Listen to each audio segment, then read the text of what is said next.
Hello everyone, welcome back to my channel. आज हम Friedl Crafts reaction देखेंगे क्या होती है। हम इलेक्ट्रोफिलिक सब्स्टिट्यूशन रिएक्शन पढ़ रहे थे कि बेंजीन रिंग पे या एरोमेटिक रिंग पे इलेक्ट्रोफिलिक सब्स्टिट्यूशन कैसे किया जाता है। तो इसी में हम आज पढ़ेंगे फ्राइडल क्राफ्ट रिएक्शन को। राइट, फ्राइडल क्राफ्ट रिएक्शन क्या होती है कि जब भी आप किसी बेंजीन रिंग पे एरोमेटिक रिंग पे किसी अल्काइल और एसाइल ग्रुप का इंट्रोडक्शन कराते हो या इंट्रोड्यूस करते हो उसे, तो हम क्या बुलाते हैं उसे Friedel Crafts reaction. Right, Friedel craft alkylation और Friedel Crafts acylation, two type से हम फ्राइडल क्राफ्ट रिएक्शन को पढ़ते हैं। फर्स्ट देखते हैं कि फ्राइडल क्राफ्ट एल्काइलेशन में क्या होता है। देखो, सबसे पहले फ्राइडल क्राफ्ट एल्काइलेशन क्या कह रहा है कि introduction of an alkyl group into an aromatic ring is called Friedel craft alkylation. मतलब किसी एरोमेटिक रिंग में जब हम कोई एल्काइल ग्रुप इंट्रोड्यूस कराते हैं तो उसे हम क्या बोलेंगे, फ्राइडल क्राफ्ट एल्काइलेशन। ये आपके पास है बेंजीन रिंग और कोई हमने इसमें लिया एल्काइलेटिंग एजेंट। देखो कैसी होती है रिएक्शन। ये रिएक्शन मेनली कैटलिस्ट की प्रेजेंस में होती है और एक हम कोई एल्काइलेटिंग एजेंट लेते हैं इसमें, जैसे कि कोई एल्काइल हैलाइड हो सकता है, कोई ओलिफिन हो सकती हैं, अल्कोहल हो सकती हैं, ठीक है, और कैटलिस्ट की प्रेजेंस में और एक सोलवेंट लिया जाता है। तो हमारे पास जो प्रोडक्ट आता है उसमें क्या होगा कि बेंजीन रिंग की जो हाइड्रोजन होती है उसे कोई अल्काइल ग्रुप सब्स्टिट्यूट कर देगा, ठीक है, रिप्लेस कर देगा। तो यहाँ पे हम ले रहे हैं, ये बेंजीन रिंग है, ये एल्काइलेटिंग एजेंट है, इसको हम क्या बोलेंगे, एल्काइल हैलाइड। राइट, एक्स कोई भी हैलोजन है। साथ में हम इसमें लेते हैं एक लेज एसिड, AlCl3 मेनली लिया जाता है, लेकिन AlX3 भी आप लिख सकते हो। देखो, कोई भी लेज एसिड कैटलिस्ट कौन कौन से ले सकते हैं, AlCl3, AlBr3, BF3, HF, H2SO4, ZnCl2, कोई भी लिया जा सकता है इसकी जगह पे। राइट, और फिर हम एक कैटलिस्ट सोल्वेंट यूज़ करते हैं, एक सोल्वेंट लेते हैं और हमारे पास जो प्रोडक्ट बनता है वो क्या आएगा यहाँ से, R, ठीक है, plus HX plus AlCl3। Okay, तो ये है आपके पास फ्राइडल क्राफ्ट एल्काइलेशन। अब देखो यहाँ पे ये कह रहा है कि जो हम सॉल्वेंट यूज़ कर रहे हैं वो क्या क्या हो सकते हैं, CH2 हो सकता है, CCl4 हो सकता है, डाइथाइल ईथर हो सकता है, नाइट्रोबेंजीन, इसमें से कोई भी सॉल्वेंट आप यूज़ कर सकते हो। तो जब हम बेंजीन रिंग पे कोई भी एल्काइल हैलाइड लेते हैं, साथ में एक कैटलिस्ट लेते हैं और एक सॉल्वेंट की प्रेजेंस में, तो क्या होता है कि बेंजीन रिंग की हाइड्रोजन को एल्काइल ग्रुप सब्स्टिट्यूट कर देता है। तो हम इसे क्या बोलते हैं, फ्राइडल क्राफ्ट एल्काइलेशन। ये एल्काइल ग्रुप है, एल्काइल ग्रुप रिप्लेस करेगा तो हम इसको बोलेंगे एल्काइलेशन, और अगर एसाइल ग्रुप रिप्लेस करेगा तो उसको हम एसाइलेशन बोलते हैं। ठीक है, मैकेनिज्म देखते हैं कि कैसे ये रिएक्शन प्रोसीड करती है। तो मैकेनिज्म देखें एक बार इसका। सबसे पहले क्या लेते हैं कि जो भी एल्काइलेटिंग एजेंट हमने लिया, RX एक्सपोज, साथ में हम इसमें ले रहे हैं एक कैटलिस्ट, जैसे कि AlX3 हम ले रहे हैं। तो ये सबसे पहले फर्स्ट स्टेप में जब भी हम मैकेनिज्म ड्रॉ करते हैं तो हमारे पास एक इलेक्ट्रोफाइल जनरेट होता है, ठीक है, क्योंकि ये रिएक्शन है जो फ्राइडल क्राफ्ट रिएक्शन है, ये भी इलेक्ट्रोफिलिक सब्स्टिट्यूशन का ही पार्ट है, इलेक्ट्रोफिलिक सब्स्टिट्यूशन है ये रिएक्शन। ठीक है, तो सबसे पहले क्या होगा कि आपके पास डबल साइडेड होती है रिएक्शन, रिवर्सिबल रिएक्शन होती है, ठीक है, तो आप इसमें रिवर्सिबल एरो यूज़ करोगे। यहाँ से क्या होगा, ये क्या है, देखो ये एल्काइल ग्रुप है, इसके साथ हैलोजन की नेगेटिविटी कार्बन से ज़्यादा होती है, तो ये पार्शियली नेगेटिव में, ये पॉजिटिव में, तो ये क्या रहेगा, पॉजिटिव में हेटेरोलाइटिक बॉन्ड क्लीवेज हो जाता है यहाँ से, और ये क्या बन जाएगा, AlX4-, ठीक है, एक नेगेटिव को लेकर। तो हमारे पास इलेक्ट्रोफाइल जनरेट हो गया। अब जो इलेक्ट्रोफाइल जनरेट हुआ है इसकी हम रिएक्शन कराएंगे एरोमेटिक रिंग के साथ। अब क्योंकि हमें पता है कि जो ये एरोमेटिक रिंग है हमारे पास, ये एज ए न्यूक्लियोफाइल बिहेव करती है, एज ए न्यूक्लियोफाइल एक्ट करती है, तो ये जो डबल बॉन्ड है ये इस पर अटैक करेगा, और अटैक करने के बाद जो हमने इससे पिछले वीडियो में इसका मैकेनिज्म ड्रॉ किया था, सेम मैकेनिज्म को ये फॉलो करता है, जिसको हम क्या कह रहे थे, अरेनियम आयन मैकेनिज्म, ठीक है, या फिर हम फ्रीलैंड भी बोला था हमने इसको। ठीक है, तो ये इंटरमीडिएट बनता है यहाँ से। फिर जो हमने यूज़ किया हुआ था AlX4 माइनस जो बना था ये क्या करेगा, प्रोटॉन को निकलवा लेगा, यहाँ से प्रोटॉन एब्स्ट्रैक्ट कर लेगा और आपके पास सब्स्टिट्यूशन हो जाएगा और ये बन गया आपके पास 8। ठीक है, तो ये सिंपल सा मैकेनिज्म होता है इसका, X3 प्लस क्या बच गया HX। ठीक है, बहुत ही सिंपल मैकेनिज्म होता है फ्राइडल क्राफ्ट रिएक्शन का। तो ये जो आप एरो कैसे लगाते हैं, किस साइड से मूव कराते हैं, तो इन सब के लिए आप मेरी पिछली वीडियो देखें। जनरल मैकेनिज्म मैंने एक करवा रखा ऑर्गेनिक जनरल रिएक्शन का, तो उसमें क्या होता है, उसमें मैंने सभी बता रखे हैं कि ये एरो हेड किस साइड से किस साइड ये मूव करते हैं, तो ये मैकेनिज्म का ही पार्ट होता है। ठीक है, तो ये बेंजीन रिंग है, यहाँ पे डबल बॉन्ड है, किसी भी, क्योंकि ये फ्री है, इसमें कोई भी सब्स्टिट्यूशन नहीं है, तो किसी भी पोजिशन पर ये एल्काइलेशन पॉसिबल है, किसी भी पोजीशन पे हो सकता है। लेकिन अगर हम लॉक कर दें कोई एक पोजीशन, कुछ भी हम सब्स्टिट्यूटेड रिंग लें, तब सभी जो इसकी रिएक्टिविटी या ओरिएंटेशन है वो चेंज हो जाती है, उसको भी हम देखेंगे। उससे पहले देखें कि अगर आपके पास जो एल्काइल हैलाइड है उसमें अगर रीअरेंजमेंट पॉसिबल है तो रीअरेंजमेंट ज़रूर होता है वहाँ पे। जैसे कि अगर हम ये लें, यहाँ पे 1 2 3 कार्बन है, ठीक है। रीअरेंजमेंट पॉसिबल की बात होती है कि अगर आपके पास जो कार्बोकैटायन इंटरमीडिएट बन रहा है अगर वो स्टेबल बन रहा है तो हम वहाँ पे रीअरेंजमेंट कराते हैं, अदरवाइज़ रीअरेंजमेंट की रिक्वायरमेंट नहीं होती है। देखो, अब जब यहाँ से हम सबसे पहले फर्स्ट स्टेप में कार्बोकैटायन जनरेट करेंगे तो क्या बनेगा, ये 1 2 3 कार्बन है, प्लस चार्ज यहाँ आएगा, प्लस ये Cl कहाँ चला जाएगा, AlCl4 माइनस में। ठीक है, लेकिन ये देखो, ये कार्बोकैटायन यहाँ पे प्राइमरी है, जैसे ही यहाँ से हाइड्रोजन का अगर मैं यहाँ पे रीअरेंजमेंट करा दूँ तो ये जो कार्बोकैटायन बनेगा नेक्स्ट कैसा बन जाएगा, कार्बोकैटायन यहाँ बनेगा, ओके। और ये कैसा हो गया, secondary carbocation is more stable then primary, right. तो अब जो ये प्रोडक्ट बनेगा वो कैसे बनेगा,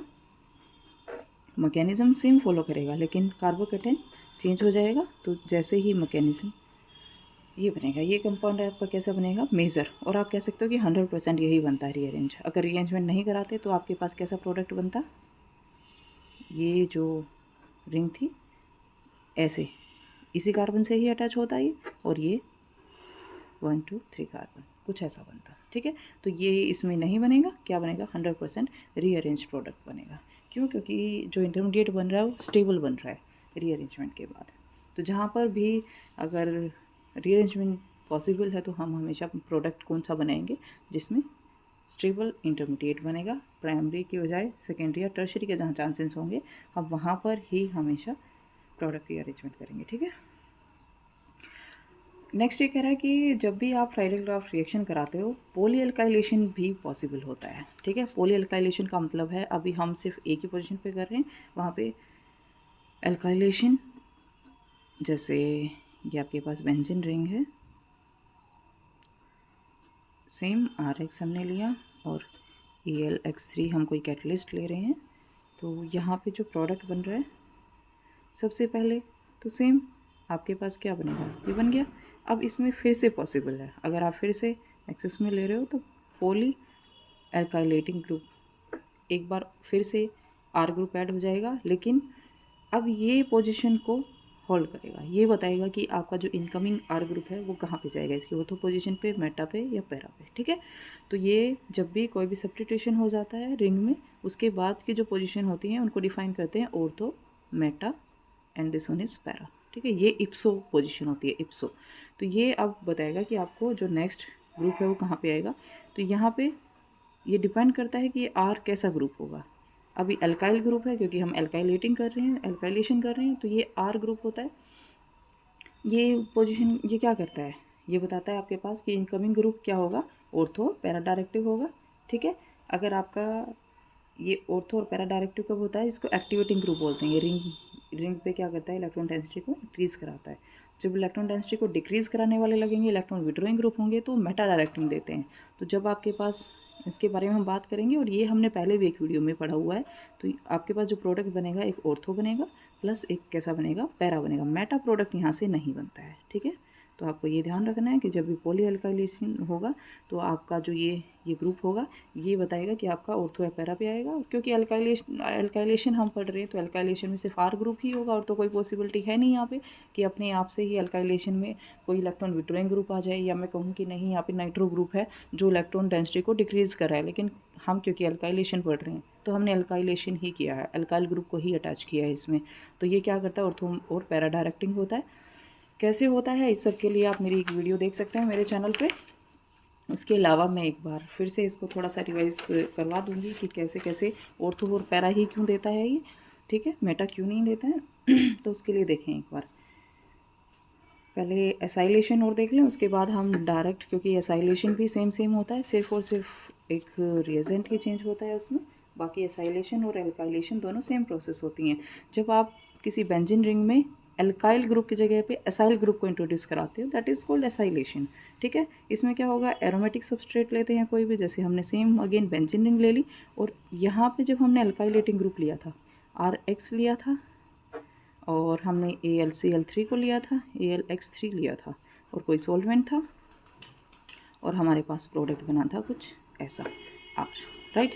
लेकिन अब अगर मैं इसी बेंजीन रिंग में सिर्फ ये ग्रुप चेंज कर दूँ, दिस वन, बाकी सब सेम रहेगा, ये ग्रुप चेंज करना है हमें, इसकी जगह हम लेंगे एसाइलेशन, एसाइलेट ग्रुप कोई भी लाइक दिस, ठीक है। तो अब हम क्या करेंगे, सेम हमारे पास फिर से स्टेप होंगे और जो ग्रुप, जो आपके पास प्रोडक्ट आएगा वो आएगा ऐसा, C∼OR, ठीक है।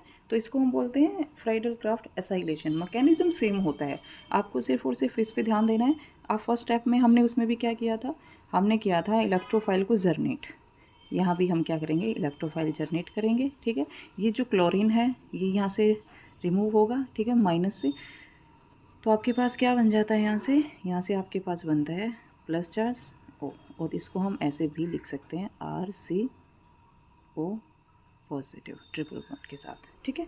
लेकिन क्योंकि ऑक्सीजन पे पॉजिटिव चार्ज बेयर नहीं करता है, ऑक्सीजन इलेक्ट्रोनेगेटिव है, तो हम इसकी ये फॉर्म रखते हैं, और ये आपके पास क्या है, इलेक्ट्रोफाइल, साथ में आपके पास बन जाता है Cl4 नेगेटिव। तो इलेक्ट्रोफाइल जर्नेट हो गया। इलेक्ट्रोफाइल जर्नेट करना ही मेन काम होता है इसमें। उसके बाद हम क्या करेंगे, फिर से बेंजीन रिंग लेंगे, और ये इलेक्ट्रोफाइल हम लेंगे C∼O पॉजिटिव, ये इस पर रिएक्ट अटैक करेगा, ठीक है, और ये इस वजह से ही अटैक करेगा, तो ये इसके साथ ऐसे ज्वाइन हो जाएगा, सेम अरेनियम आयन मैकेनिज्म के through, carbon double bond O R और H, ठीक है। और फिर से AlCl4 ये क्या करेगा, एक Cl HCl बना लेगा, और साथ में क्या बन जाएगा, ये C∼O R, ठीक है। तो इसको बोलेंगे हम फ्राइडल क्राफ्ट एसाइलेशन। ये होता है एसाइलेटिंग ग्रुप, ठीक है, एसाइलेटिंग एजेंट बोल सकते हो, और इसको बोलते हैं एसाइल आयन, ठीक है। अब देखो कोई भी ग्रुप हो सकता है ये, जैसे कि आपके पास एसाइल हैलाइड ले सकते हो, कार्बोक्सिलिक एसिड ले सकते हो, एनहाइड्राइड ले सकते हो, कीटोन ले सकते हो, ठीक है, किसी भी लेविस एसिड की प्रेजेंस में, तो उसको हम बोलेंगे फ्राइडल क्राफ्ट एसाइलेशन। अब देखो सिंपल सा, हमने ओरिएंटेशन की बात की थी, आपके पास ऑर्थो पैरा डायरेक्टिंग हो सकते हैं। ऑर्थो पैरा पे कौन अटैक करेगा, जिसके पास एक्टिवेटिंग ग्रुप लगा होगा, ठीक है, मतलब जो इलेक्ट्रॉन रिलीजिंग ग्रुप अगर लगा हुआ है रिंग पे, ठीक है।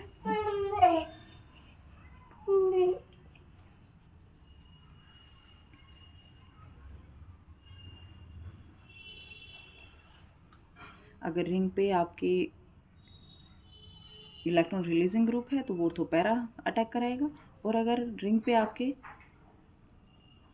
इलेक्ट्रॉन विड्रॉइंग ग्रुप है तो हमेशा मेटा डायरेक्टिंग होते हैं। क्यों होता है ऐसा, एक बार थोड़ा सा देख लेते हैं। डीएक्टिवेटिंग ग्रुप है तो वो क्या करते हैं, इलेक्ट्रॉन विड्रॉ करा लेते हैं रिंग में से, ठीक है। अब देखो पहले इन दोनों को ही समझो।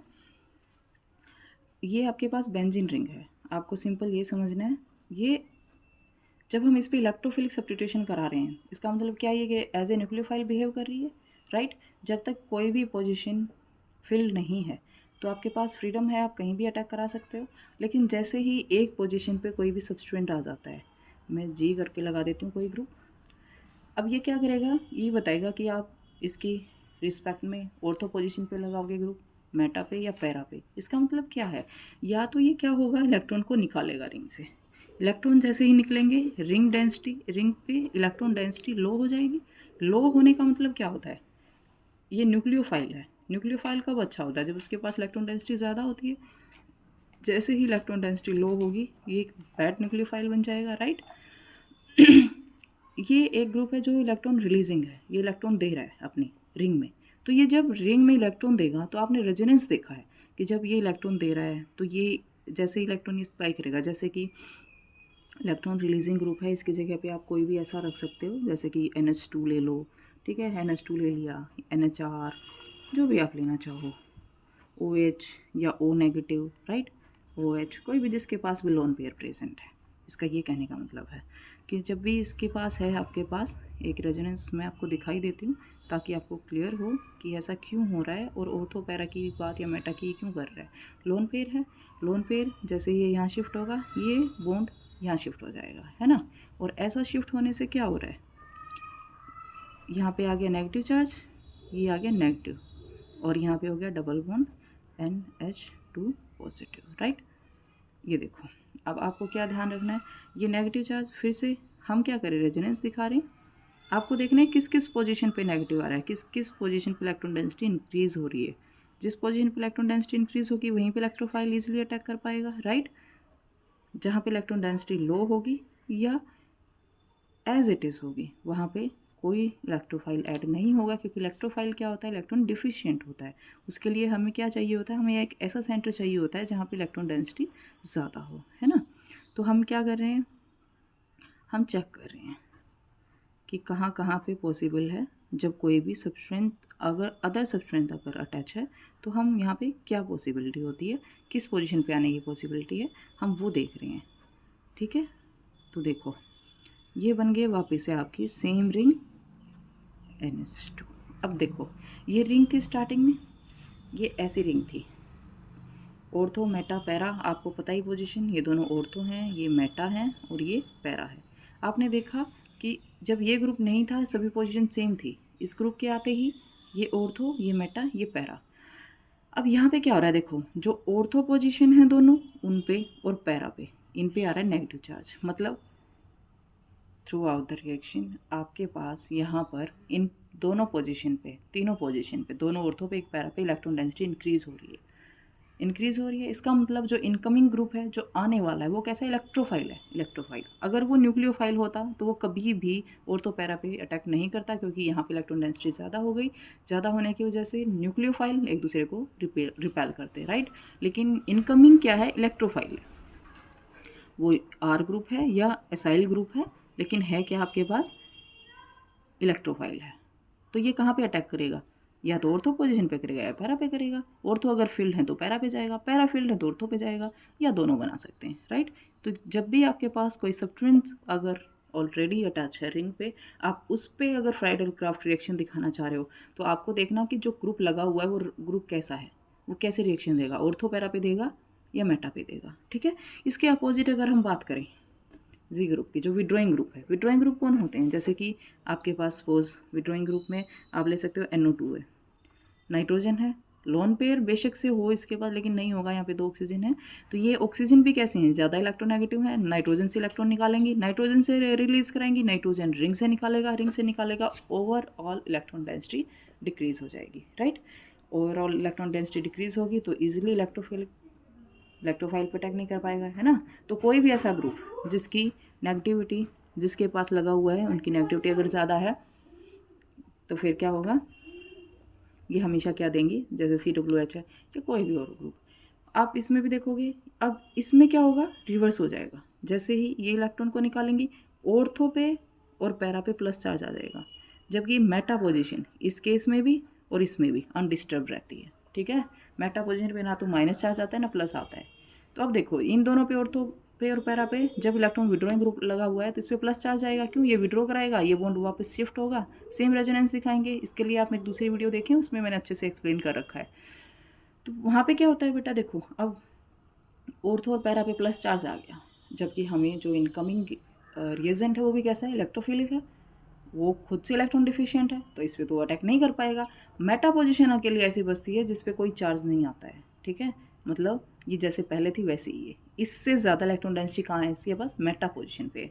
तो इसीलिए जब भी आपके पास इलेक्ट्रॉन विड्रॉइंग सब्सटेंस अगर लगा हुआ है तो हमेशा इनकमिंग इलेक्ट्रोफाइल मेटा पोजिशन पे आता है, और अगर आपके पास जो जी ग्रुप है या कोई भी रिलीजिंग ग्रुप लगा हुआ है तो इनकमिंग इलेक्ट्रोफाइल हमेशा ऑर्थो और पैरा पोजिशन पे आता है, ठीक है।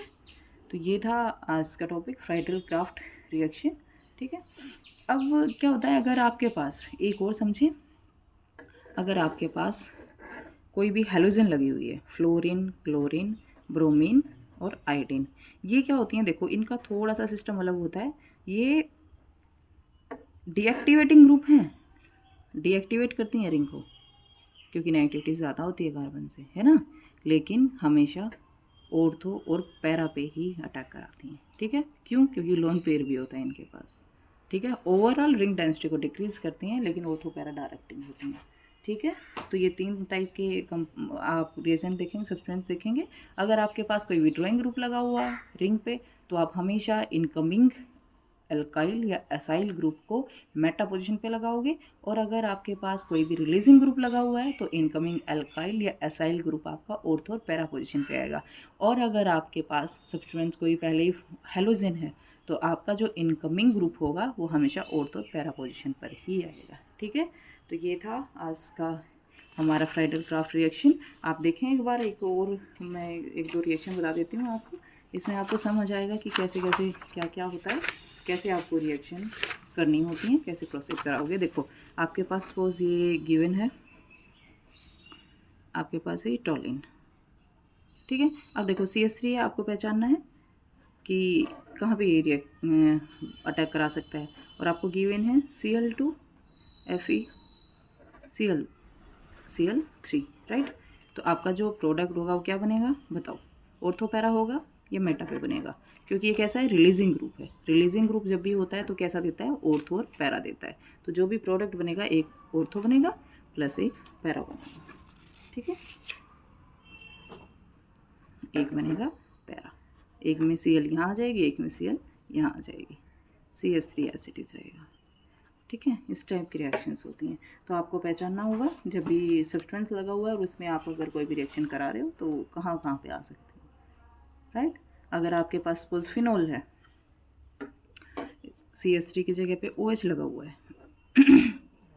या इसी के साथ में Cl या Br या आयोडीन या फ्लोरीन जो भी लगा हुआ है, Cl लगा है सपोज, तो आपको पता है OH कैसा होता है, इलेक्ट्रॉन रिलीजिंग है ये भी, ठीक है, लोन पेयर होता है, वो नेगेटिव में रहता है, और ये भी सेम देगा, ऑर्थो पैरा देगा, और ये भी ऑर्थो पैरा देगा क्योंकि ये क्या है, हेलोजन है, ठीक है। अगर इसकी जगह पे अगर कोई नाइट्रो रिंग दे रखी है आपको, नाइट्रोबेंजीन दी हुई है, NO2 है, तो ये हमेशा कैसा देगी, मेटा प्रोडक्ट देगी, ठीक है, मेटा प्रोडक्ट, ओके। तो ये था आज का रिएक्शन, आज का जो हमारा टॉपिक था फ्राइडल क्राफ्ट रिएक्शन। नेक्स्ट हम पढ़ेंगे फिर न्यूक्लियोफिलिक सब्स्टिट्यूशन रिएक्शन को नेक्स्ट लेक्चर में, ओके, थैंक यू।